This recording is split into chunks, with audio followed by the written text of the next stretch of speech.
Park Do-won wiped the sweat from his forehead and looked at the damage. The hull breach was worse than the captain had told him. 3 meters of torn metal, burned edges, and broken wires hanging like dead vines. He sighed and picked up his welding torch. This was going to be a long night. The ship was called the Midnight Crane. It was old, maybe 40 years, and it showed its age in every corner.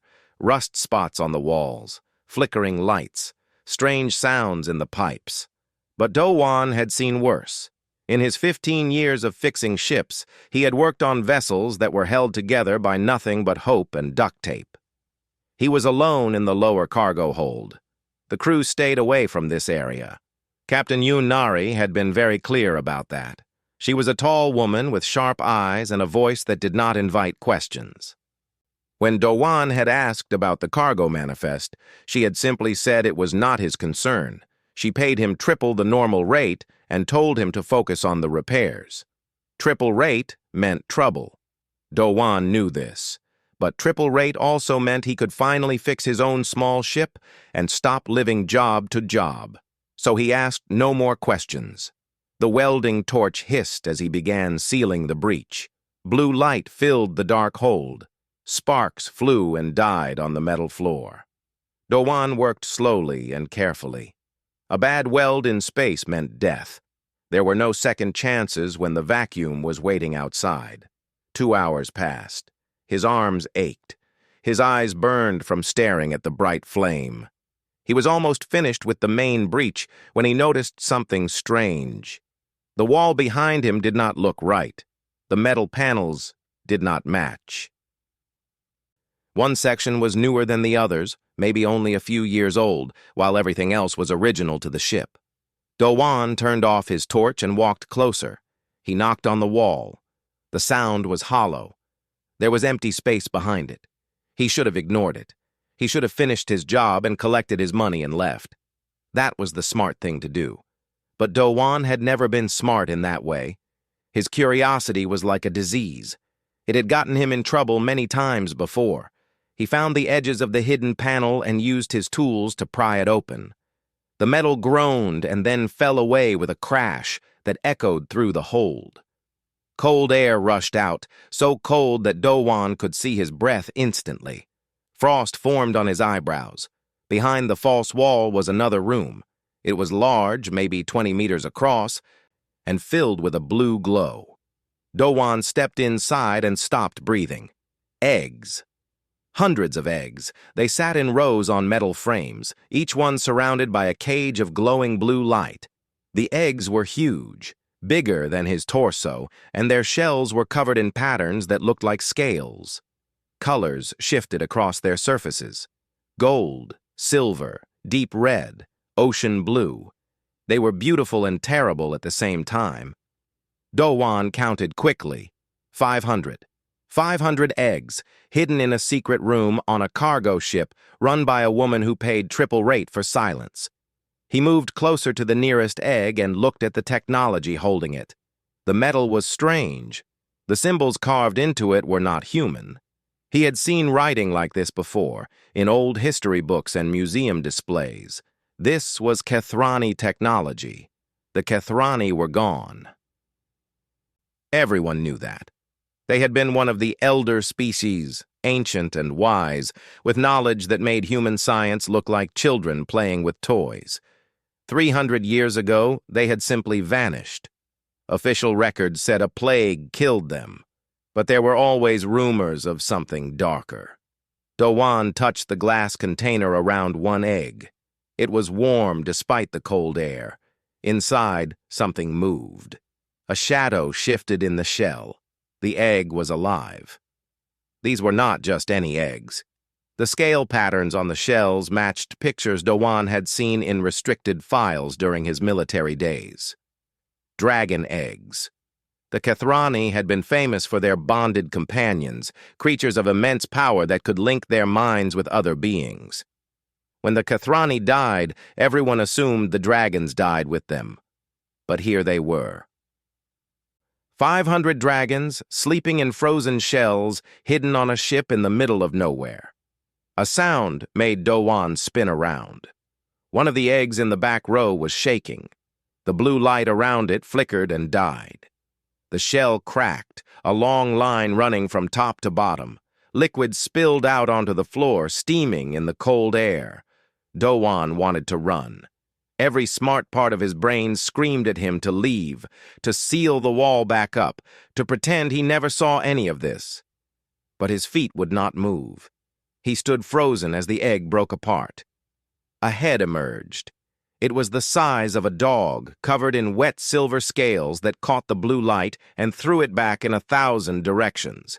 2 eyes opened, each one as big as Dowan's fist, with pupils like vertical slits. They were gold, deep and old and somehow sad. The creature looked at him.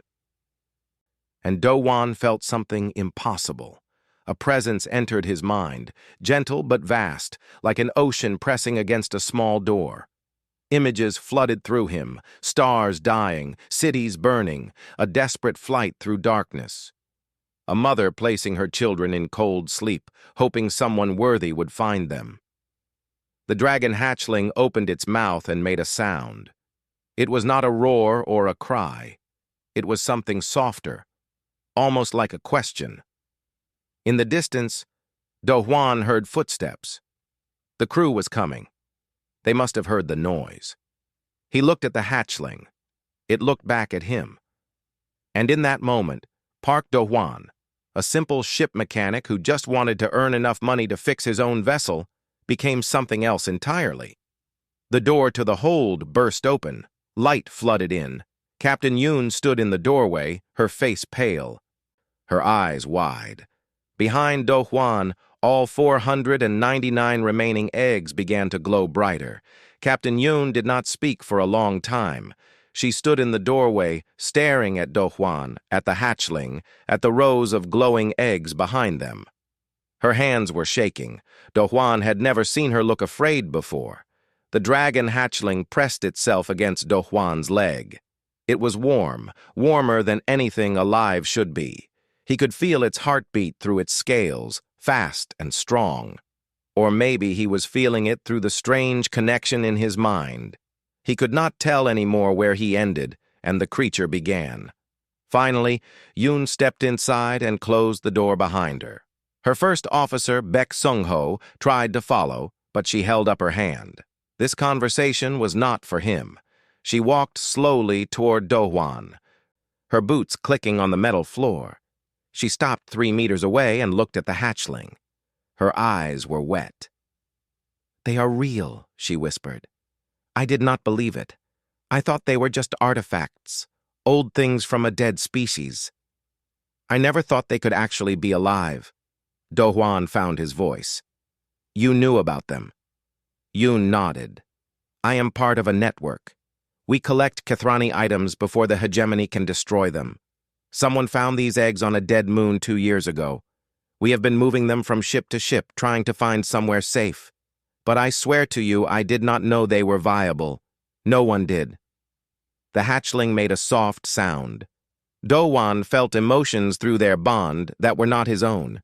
Confusion, hunger, a deep old loneliness. "It needs food," he said.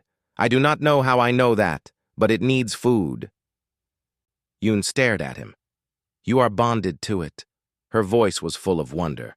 "The legends said this could happen. The dragons could link with any species. But it has been 300 years. I never thought I would see it." She pulled out her communicator and spoke quickly. "Han Ji-woo, bring meat from the kitchen. Whatever we have. Bring it to the lower cargo hold. Tell no one." Minutes later, a young woman arrived. She had short black hair and curious eyes that went wide when she saw the secret room. She was carrying a container full of protein bars and dried meat strips. It was not ideal food for a dragon, but it was what they had. Do Hwan fed the hatchling piece by piece. It ate everything, its small teeth surprisingly sharp. When it finished, it curled up at Do Hwan's feet and closed its eyes. Through their bond, he felt it fall asleep, exhausted from the effort of being born. Ji-woo crouched down beside them. She reached out carefully and touched the hatchling's scales. Her face lit up with amazement. "What is it?" she asked. "A dragon," Dowan said. The word felt strange in his mouth. "The Kathrani raised them, bonded with them. They were partners, I think. Two minds working as one." Yoon sat down heavily on a cargo crate. She looked older suddenly, tired. "There is something you need to know," she said. "Both of you. The official story about the Kathrani is a lie." She told them the truth. 300 years ago, the Kathrani were the most respected species in the galaxy. They were peaceful. They shared their knowledge freely, and their dragons made them powerful, not in war, but in understanding. A bonded pair could communicate across vast distances. They could sense lies. They could heal wounds with their minds. The hegemony of Tal saw them as a threat. The hegemony was a coalition of species that controlled galactic trade. They needed secrets to survive. They needed the power to lie and manipulate. The Kathrani and their dragons made that impossible. So the hegemony killed them, not with a plague, but with poison. They contaminated the Kathrani food supply, something that attacked the dragons first. When the dragons died, the Kathrani lost their will to live. Most of them simply stopped eating. They sat beside the bodies of their bonded partners and waited for death. "It was genocide," Yoon said. "The greatest crime in galactic history, and no one knows the truth. The hegemony erased all evidence. They hunted down every survivor. They destroyed every egg they could find. Until now," Jiwoo said quietly. Yoon looked at the glowing eggs. Until now. Dowan felt sick. The memories the hatchling had shared with him suddenly made terrible sense. The burning cities were not accidents. The desperate flight was not from disease. Mothers had hidden their children in cold sleep because monsters were hunting them. He looked down at the sleeping creature beside him. It was so small, so helpless. Hard to believe it came from a species that once frightened the most powerful forces in the galaxy. "Why would they fear something so gentle?" he asked. "Because of what the dragons can do," Yoon answered. "When bonded, they amplify their partner's abilities. A bonded human would be stronger, smarter, able to sense things normal people cannot. And the hegemony has always feared humanity. We breed too fast. We adapt too quickly. We ask too many questions. Imagine what we could become with dragons beside us." An alarm suddenly screamed through the ship. Red lights flashed. Sung-ho's voice came through the speakers, tight with worry. "Captain, we have a problem. Hegemony patrol vessel approaching. They are requesting permission to board for routine inspection." Yoon stood up fast. "Routine inspection? There is nothing routine about this." She looked at Do-won and Jiwoo. "Stay here. Keep hidden. Do not let them find the eggs." She ran out the door. Jiwoo moved to follow, but Do-won caught her arm. "Wait," he said. "Look." The hatchling was awake. It was standing on its small legs looking at the other eggs. Its body was tense. Through their bond, Do-hwan felt fear, but also something else. Hope. Recognition. The dragon opened its mouth and let out a cry. It was high and pure and beautiful, like a bell made of light. And all around them, the 499 remaining eggs began to pulse in response. The glow brightened. Colors swirled faster across the shells. Deep inside each one, shadows started to move. "They are waking up," Jiwoo breathed. "All of them." Do-won looked at the eggs, then at the door where Yoon had disappeared, then at the small dragon that had chosen him as its partner. The hegemony was coming. They had killed once to stop this moment. They would certainly kill again. But 500 dragons were waking up, and for the first time in 3 centuries, they were not alone. The hegemony patrol ship was called the Iron Voice. It was sleek and dark and covered with weapons. Beside the old midnight crane, it looked like a wolf standing next to a sheep. Commander Veth stood on the bridge and watched the smaller ship through the view screen. He was Tolosi, tall and thin with gray skin and eyes that never blinked. He had served the hegemony for 40 years. He had spent most of those years hunting one thing: Kethrani remnants. He could smell them. Not literally, of course, but after so many decades, he had developed a sense for these things. The Midnight Crane was hiding something. He was certain of it. "Sir," one of his officers said, "the captain claims they are just a cargo hauler. They suffered damage from micrometeorites and are making repairs." Veth smiled. It was not a pleasant smile. "Then they will not mind if we inspect their cargo. Send a boarding party." On the Midnight Crane, Captain Yoon stood at the airlock and watched the hegemony soldiers march aboard. There were 12 of them, armed with plasma rifles, their faces hidden behind black helmets. Behind them came a human woman in a diplomatic uniform. She had a kind face that did not match the coldness of the soldiers around her. Yoon recognized her from news reports. Kwon Eunji, a human diplomat assigned to hegemony forces. She was supposed to ensure that human rights were respected during inspections. In reality, she was probably just there to make the hegemony look less frightening. "Captain Yoon," Yoonji said with a small bow, "I apologize for this inconvenience. Commander Veth has ordered a routine inspection of your vessel." Yoon kept her voice calm. "Of course, we have nothing to hide. But I must ask that your soldiers show respect for my ship and crew." The soldiers spread out through the corridors. Yoon's heart pounded as she watched them go.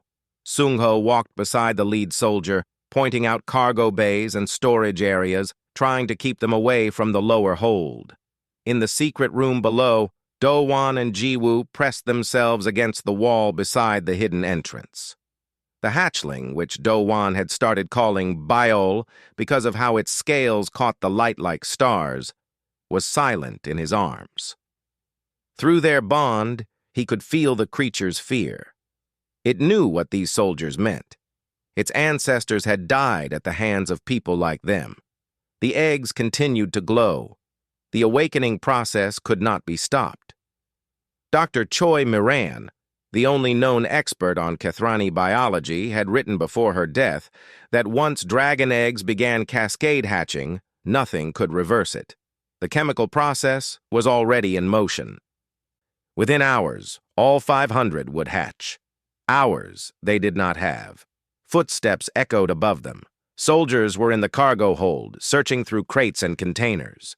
Do-hwan heard voices, sharp and demanding. He heard Sung-ho trying to explain something. Then he heard a crash, and Sung-ho went silent. Ji-woo grabbed Do-hwan's arm. "We have to do something," she whispered. "If they find this room, it is over." Do-hwan looked at the eggs, at Biol, at the glowing signs of life that the hegemony had spent 3 centuries trying to destroy. He thought about the memories Biol had shared, the burning, the running, the hiding, the hoping. Humanity had done many great things in its history. It had also done many terrible things. But right now, in this moment, a human had a choice. He could stay hidden and hope for the best, or he could act. He handed Biol to Ji-woo. "Stay here," he said. "Protect them. What are you going to do?" "Something stupid." Do-won opened the hidden panel and stepped out into the cargo hold. The hegemony soldiers spun toward him, weapons raised. Sung-ho lay on the floor, holding his bleeding head. Commander Veth stood in the center of the room, his unblinking eyes fixed on the new arrival. "Who are you?" Veth asked. Do-hwan stood straight. "Just a mechanic," he said. "I was hired to fix the hull. And yet you emerged from a hidden room. I was hiding. Your soldiers are frightening." Veth moved closer. His movement was smooth, almost mechanical. He stopped 1 meter from Do-hwan and studied his face. "You are lying," Veth said. "I can always tell when humans lie. Your species wears its emotions so openly. It is almost embarrassing." Before Veth could say more, Yoonji stepped forward. "Commander, this man is a civilian contractor. He has rights under the Galactic Labor Accords. You cannot detain him without evidence of wrongdoing. Veth turned to her. His eyes were cold. I am investigating a potential threat to hegemony security. Your accords do not apply. But Yunji had bought Do-Wan precious seconds. He used them. He reached for his communicator and activated a hidden frequency, one that had been used by human military forces for centuries. An old distress code, a call for help from anyone who was listening. The message was simple. It contained coordinates. It contained a single image that Do-Wan had captured on his scanner when he first found the eggs, and it contained 3 words: dragons, need, help. He did not know if anyone would answer. He did not know if it would matter. But he had to try. Veth saw the communicator. His hand shot out and grabbed Do-Wan's wrist, crushing it with terrible strength. Do-Wan screamed as the device fell to the floor. "What did you do?" Veth hissed. Before Do-Wan could answer, the ship shook. Alarms screamed. Through the viewport, lights appeared in the darkness of space. Ships, hundreds of ships, human ships, cargo haulers and passenger liners and mining vessels and personal yachts. They were dropping out of hyperspace one after another, surrounding the iron voice like a swarm of fireflies around a torch. A voice crackled through every speaker on both ships. A human voice, old and strong and absolutely unafraid. "This is Admiral Shin Bo-young of the Human Civilian Defense Coalition. We received a distress call. We are responding. You will not harm these people or what they protect. Stand down or face the consequences." Veth released Do-Wan's wrist. He stared at the view screen, at the impossible fleet that had appeared from nowhere. "How?" he whispered.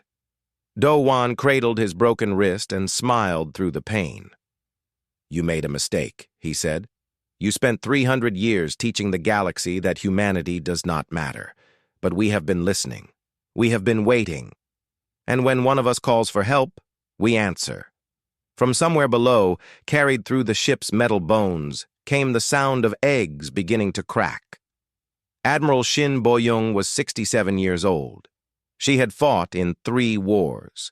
She had buried 2 husbands and raised 4 children.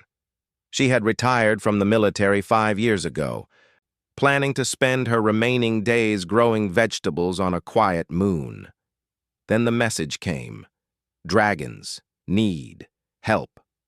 She had not hesitated. She had called every contact she still had. She had sent the message to every human ship within range, and they had come. Teachers and traders and farmers and engineers, people with no military training, flying ships held together with prayer and stubbornness. They had come because a human asked for help.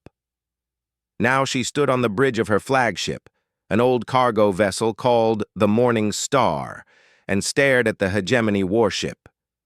The iron voice had called for reinforcements. 50 hegemony vessels were on their way. Against them, Bo-young had 300 civilian ships with almost no weapons. It should have been hopeless, but Bo-young had lived long enough to know that hope was not about numbers. "Admiral," her communications officer said, "the hegemony commander is demanding we withdraw." Bo-young smiled. "Tell him to go swallow a star." On the midnight crane, Commander Veth was losing control. His soldiers had secured the cargo hold, but the hidden room remained sealed. Every time they tried to open it, the door shocked them with some kind of energy barrier. The Kathrani technology was protecting itself, and the sounds from inside were getting louder. Cracking, chirping, crying, the eggs were hatching. Veth contacted his fleet. "I need those reinforcements now. The humans are bluffing. They have no weapons. We can destroy them all." But it was not that simple. Destroying 300 civilian ships would create a diplomatic disaster. The galaxy was watching. Other species had sent observation drones. What happened here would be recorded and remembered forever. Quan Yunji approached Veth carefully. "Commander," she said, "please consider what you are doing. These are civilian vessels, families, children. If you fire on them, you will make humanity an enemy of the hegemony forever." "They are already our enemy," Veth replied. "They just do not know it yet." "No." Yunji's voice was firm. "We are not your enemy. We have served beside you for centuries. We have followed your rules and respected your authority. But this is different. This is murder, and I will not be part of it." She turned and walked toward the airlock.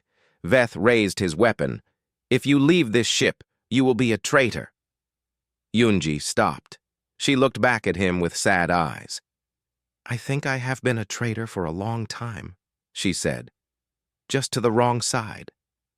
She walked out. Veth did not fire. In the secret room, the hatching was almost complete. Dowan sat against the wall, his broken wrist wrapped in cloth, watching as dragons emerged from their eggs one by one. They were all different colors, silver and gold and red and blue and green and purple. Some were large, some small, but they all had the same eyes, ancient, wise, searching. Biol moved among them, chirping and calling. Through their bond, Dowan understood that Biol was telling them they were safe. They were not alone. Someone had found them at last. Jiwoo sat beside him, tears running down her face. "There is a doctor on Admiral Boyoung's ship," she said. "They sent a shuttle. Her name is Choi Miran. She studied the Kethrani before the records were destroyed. Dr. Miran." Dowan remembered that name from his military days. She had been arrested once for refusing to hand over her research. I thought she was dead. She wanted everyone to think that. She has been hiding for 20 years. When she heard about the eggs, she came out of hiding. The door to the secret room opened. An old woman stepped inside, small and thin with white hair and glasses. She stopped and stared at the dragons filling the space. Her hands trembled. "Oh," she whispered. "Oh, you beautiful things." The dragons looked at her. One of them, a small blue one with silver spots, walked toward her. It stopped at her feet and looked up. Dr. Miran knelt down slowly. The dragon reached up and touched her hand with its nose. A soft light passed between them. Dr. Miran gasped. Her eyes went wide, and then she smiled, a smile of pure joy that transformed her tired face. "I can hear you," she said to the dragon. "I can hear you in my mind." All around the room, dragons were moving toward the walls, but they were not trying to escape. They were waiting. Something was happening that Do-hwan did not understand. Then Biol showed him. Through their bond, Do-hwan saw the human fleet outside. He saw the people on those ships, hundreds of thousands of them, all waiting to learn their fate. And he saw the dragons reaching out with their minds, searching for partners, looking for bonds. "They want to choose," Do-hwan said out loud. "They want to bond with humans." Dr. Miran nodded. "It is their nature. They cannot survive alone. They need partners. And they have been alone for 300 years. Admiral Boyoung's voice came through the speakers. "The hegemony fleet has arrived. 50 warships. They are demanding we surrender the dragons or face destruction." Do-hwan stood up. His wrist screamed with pain, but he ignored it. He walked to the nearest view screen and looked at the massive hegemony fleet. 50 warships against 300 unarmed ships. The math was simple. They would all die. But then something happened. The dragons began to sing. It was not a sound that traveled through air. It was something deeper, something that moved through space itself. A call, an invitation, a promise. And on every human ship in the fleet, people felt it. They felt minds touching theirs, gentle and hopeful and brave. They felt the offer being made. One by one, bonds began to form. A farmer on a cargo ship, a teacher on a passenger liner, a child on her parents' yacht. Hundreds of bonds, then thousands, spreading through the fleet like fire. Admiral Boyoung felt her own bond form with a large golden dragon that appeared in her mind like sunrise. She laughed out loud, tears in her eyes. She opened a channel to the hegemony fleet. Her voice was different now, stronger, clearer, full of something that had not existed in humanity for centuries. This is Admiral Shin Boyong. We are no longer unarmed. We are bonded, and we will protect our partners with everything we have. Leave now or learn what humanity can really do." The hegemony fleet did not move, but they did not fire either. The standoff had begun. Commander Veth watched the human fleet through his view screen. Something had changed. The ships looked the same, old and weak and poorly armed, but they felt different.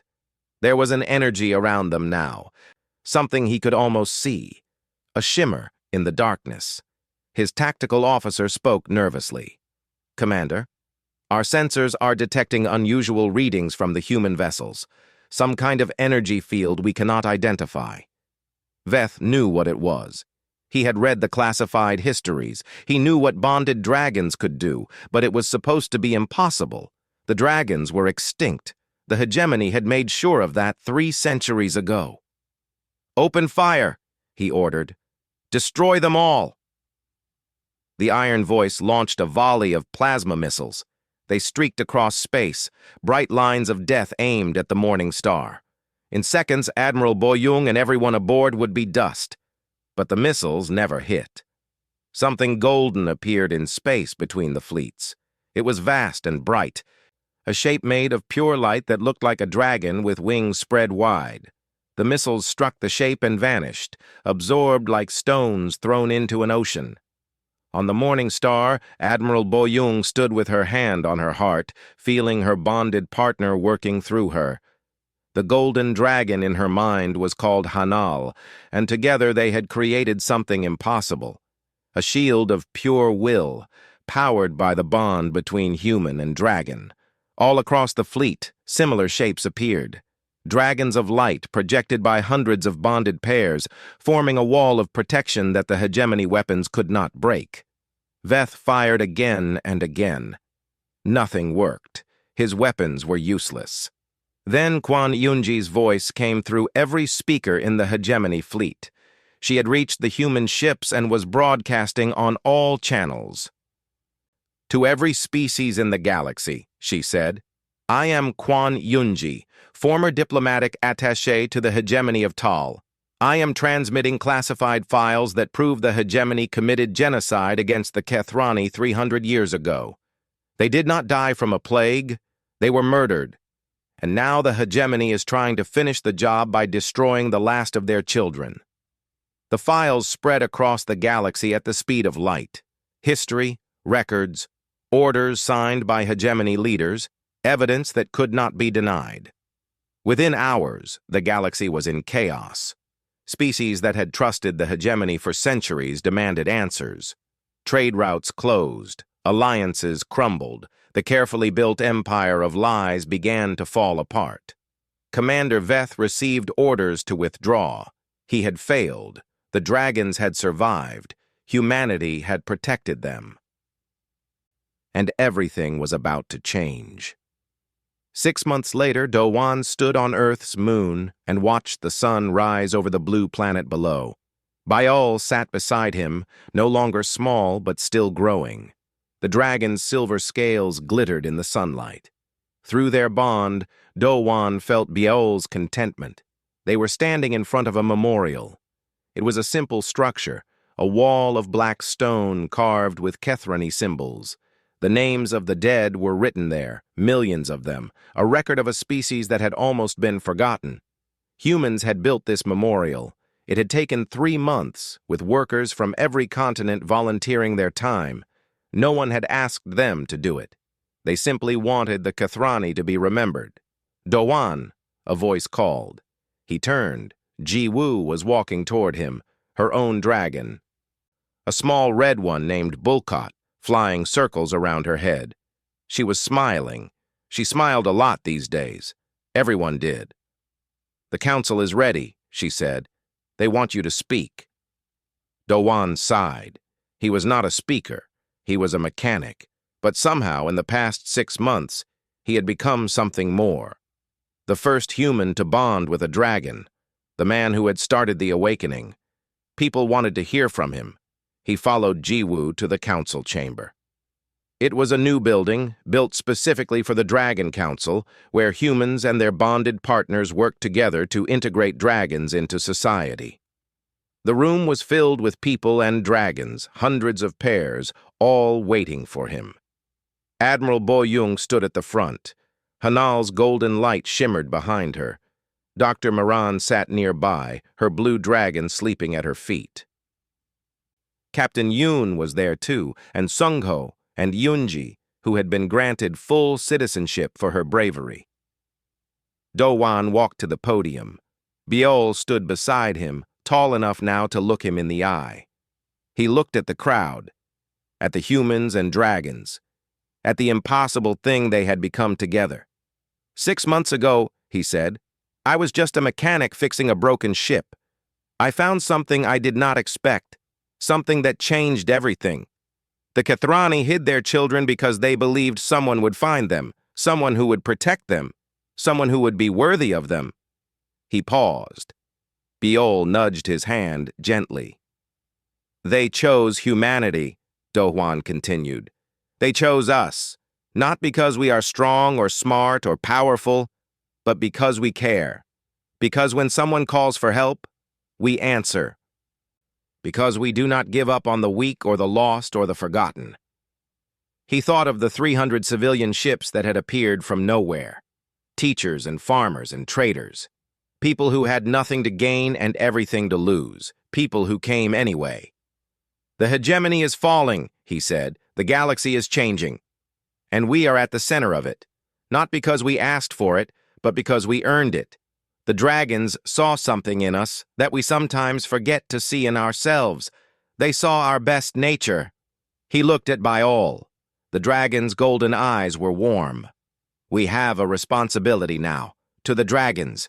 To the Kethrani who died hoping their children would live. To the future we are building together. We cannot fail them. We cannot fail ourselves. The room was silent for a moment. Then someone started clapping. Then everyone was clapping.